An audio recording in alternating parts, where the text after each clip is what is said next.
તમે જો તમને જેને જન્મ દીધો એ જનેતાની તમે નો થયો ને, તો તમે જેની સાથે જાવશો ને એની કોઈ દી નહીં થાય. લખવું હોય તો લખી લેજો. એક દીકરી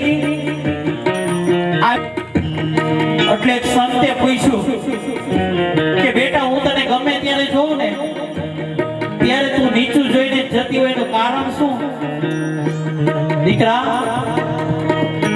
તું બજારમાંથી ગમે ત્યારે કઈ પણ વસ્તુ લેવા જતી હોય ત્યારે નીચું જોઈને જતી હોય એનું કારણ શું? તો માતાઓ વડીલો એની દીકરીએ કેવો જવાબ આપ્યો ખબર છે? મારી વાત ગમે ને તો મને તાળીઓથી વધાવી લેજો. એ દીકરીએ એવો જવાબ આપ્યો કે મારો બાપ અને મારો ભાઈ આ સમાજની અંદર ઊંચું ઉપાડીને જોઈને ચાલી શકે ને, એટલે હું બજારની અંદર નીચું જોઈને જાઉં છું. બાપ, મારો બાપ અને મારો ભાઈ આ સમાજની અંદર ઊંચું ઉપાડીને જોઈને ચાલી શકે ને, એટલે હું નીચું જોઈને જાઉં છું.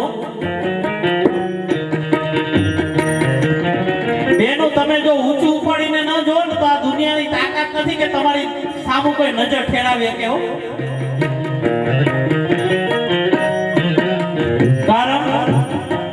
કારણ કે હું સાબિતી સાથે કહું છું કે મને ને તમને બધાને ખબર છે, રાવણ સંતનું સ્વરૂપ ધરીને આવ્યો હતો અને માં સીતાનું અપહરણ કરી ગયો તો. બાપ,